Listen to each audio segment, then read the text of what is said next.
ಮಧ್ಯದಲ್ಲಿ ಕಟ್ತಾರೆ, ಮತ್ತೆ ಆ ಕಡೆ ಅದೇ ರೀತಿ ಹೋರಿಗಳನ್ನೆಲ್ಲ ಕಟ್ಟಿ ನಾವು ಮಲ್ಲಿಗೆ ಮಾಲೆ ಮಾಡ್ತೀವಲ್ಲ, ಅದೇ ರೀತಿ ಒಂದು ಮಲ್ಲಿಗೆ ಮಾಲೆ ಮಾಡ್ತಾರೆ ಗೋವುಗಳದ್ದು ಮಾಡಿ. ಆ ಕಡೆ ಇರುವ ಎರಡು ದನ, ಈ ಕಡೆ ಎರಡು ದನದ ಬಾಲ ಕಟ್ ಮಾಡ್ತಾರೆ. ಬಾಲ ಕಟ್ ಮಾಡಿ ಅಷ್ಟಕ್ಕೆ ನಿಲ್ಲಲ್ಲ, ಈ ಮೆಣಸಿನ ಪುಡಿ ಮತ್ತೆ ಗಾಜಿನ ಚೂರನ್ನ ಆ ಮೆಣಸಿನ ಪುಡಿಗೆ ಹಾಕಿ ಬಾಲಕ್ಕೆ ಹಚ್ಚುತ್ತಾರೆ. ಅವುಗಳಿಗೆ ಉರಿ ಬರಕ್ಕೆ ಶುರುವಾಗುತ್ತೆ, ನೀರಲ್ಲಿ ಬಿಡ್ತಾರೆ. ನೀರಲ್ಲಿ ಮುಟ್ಟಿದ್ರೆ ಮತ್ತಷ್ಟು ಉರಿ ಬರುತ್ತಲ್ಲ, ಅವುಗಳು ಹಂಗೆ ಓಡ್ಕೊಂಡು ನೀರಿಗೆ ಬಿಡ್ತಾರೆ. ಹಂಗಂದ್ರೆ ಪಾಪ ಅವುಗಳಿಗೆ ತಡ್ಕೊಳ್ಳೋಕ್ಕಾಗಲ್ಲ, ಓಡ್ಕೊಂಡು ಇವುಗಳನ್ನೆಲ್ಲ ಎಳ್ಕೊಂಡು ಹೋಗ್ತವೆ. ಆ ಕಡೆ ಕೇರಳಕ್ಕೆ ಹೋಗಿ ಮುಟ್ಟುತ್ತವೆ ಈಸಿಲಿ ಹೋಗಿ. ಆ ಕಡೆ ಅಂದ್ರೆ ಅಲ್ಲಿ ಹೆಕ್ಕ ಜನ ಇರ್ತಾರೆ, ಅವುಗಳನ್ನ ಹಿಡ್ಕೊಳ್ಳೋಕೆ ಅಲ್ಲಿ ಜನ ಇರ್ತಾರೆ. ಕರ್ನಾಟಕದಿಂದ ಕೇರಳಕ್ಕೆ ದನ ಸಾಕ್ತಾ ಇತ್ತು. ಈ ರೀತಿಯ ಒಂದು ಭಯಾನಕವಾದ ಅತ್ಯಂತ ಕ್ರೂರ ರೀತಿಯ ಒಂದು ದಂಧೆ ನಡೀತಿತ್ತು.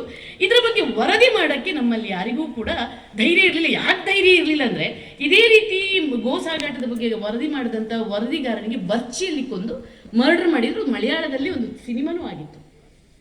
ಹೀಗಾಗಿ ಪ್ರಾಣ ಭಯ ಎಲ್ಲರಿಗೂ ಇದ್ದೇ ಇರುತ್ತೆ. ಹಾಗಾಗಿ ಯಾರು ಅದನ್ನು ವರದಿಗಾರಿಕೆ ಮಾಡುವಂಥ ಎದೆಗಾರಿಕೆಯನ್ನು ತೋರಿಸ್ತಿರ್ಲಿಲ್ಲ. ನನಗೆ ಈ ಸ್ಟೋರಿನ ಅಲ್ಲಿನ ಭಾಗದ ಸ್ಥಳೀಯರೊಬ್ಬರು ಹೇಳಿದ್ರು, ನನಗನ್ನಿಸ್ತು ನಮ್ಮದು ಹುಚ್ಚು ಮನಸ್ಸು, ಹುಚ್ಚಾಟ ಜಾಸ್ತಿ ಅಲ್ವಾ, ಯಾಕೆ ಮಾಡಬಾರ್ದು, ನಾನು ಯಾಕೆ ಈ ಒಂದು ದಂಧೆನ ಸರ್ಕಾರದ ಗಮನಕ್ಕೆ ತಂದು ಅದನ್ನು ನಿಲ್ಲಿಸಬಾರ್ದು ಅನ್ನುವಂಥದ್ದು ನನಗೆ ಹುಚ್ಚಾಟ ಬಂತು. ತುಂಬ ರಿಸ್ಕ್ ಇತ್ತು, ನಿಜ ಒಪ್ಕೋತೀನಿ. ತಗೊಂಡೆ ರಿಸ್ಕ್. ರಾತ್ರಿ 1 ಗಂಟೆ ತನಕ ನಾವು ಇರಬೇಕು, ಕಾಯಬೇಕು, ಬಂದರೆ ಬರ್ತಾರೆ, ಇಲ್ಲಾಂದ್ರೆ ಹಿಂಗೆಲ್ಲ ಇತ್ತು. ಆ ಪೊದೆ ಎಲ್ಲ ಇರುತ್ತೋ. ಅದು ಏನಂದರೆ ನಾಗರಹೊಳೆ ಟೈಗರ್ ರಿಸರ್ವ್ ಫಾರೆಸ್ಟಲ್ಲಿ ಬರುವಂಥ ಜಾಗ ಅದು.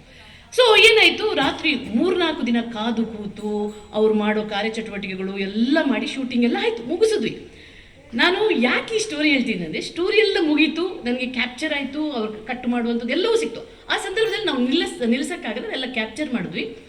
ಮಾಡಿ ರಾತ್ರಿ 4-5 ದಿನದಿಂದ ನಿದ್ರೆ ಇಲ್ಲದೆ ಆ ವರದಿ ಮಾಡಿದ್ರಿಂದಾಗಿ ಸುಸ್ತಾಗಿದ್ವಿ. 6 ಗಂಟೆ ತನಕ ಒಂದು ಅಲ್ಲೇ ಪಕ್ಕದಲ್ಲೇ ನಮ್ಮದು ಓಮ್ನಿ ವ್ಯಾನ್ ಇತ್ತು, ಹಾಕ್ಕೊಂಡು ಮೈಯಲ್ಲಿ ಪ್ರಜ್ಞೆ ಇಲ್ಲ ಅಂತಿರಲ್ಲ ಆ ರೀತಿ ಮಲಗಿಬಿಟ್ಟಿದ್ವಿ ನಾವು. ಆಯ್ತಾ ಮಲಗಿಬಿಟ್ಟಿದ್ವಿ.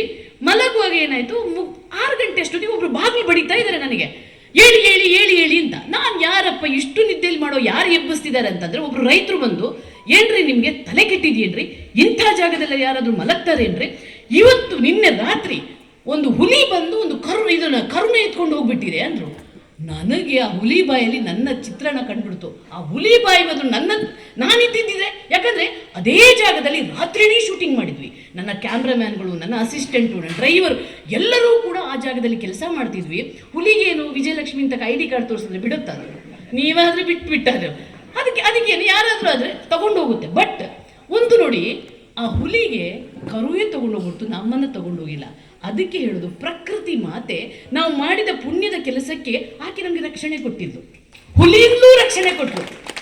ಅಂದರೆ ನಾವು ಮಾಡುವ ಕೆಲಸ ಪ್ರಾಮಾಣಿಕವಾಗಿದ್ದರೆ, ಸತ್ಯದಿಂದ ಇದ್ದರೆ, ಧರ್ಮದಿಂದ ಇದ್ದರೆ, ಅದು ಖಂಡಿತವಾಗ್ಲೂ ಕೂಡ ಆ ಪ್ರಕೃತಿ ಮಾತೆ ನಮ್ಮನ್ನು ರಕ್ಷಣೆ ಮಾಡ್ತಾಳೆ ಅನ್ನುವಂಥ ಸಿದ್ಧಾಂತದಲ್ಲಿ ನನ್ನ ವೃತ್ತಿಯನ್ನು ಮುಂದುವರಿಸ್ತಾ ಹೋಗ್ತಿದ್ದೀನಿ.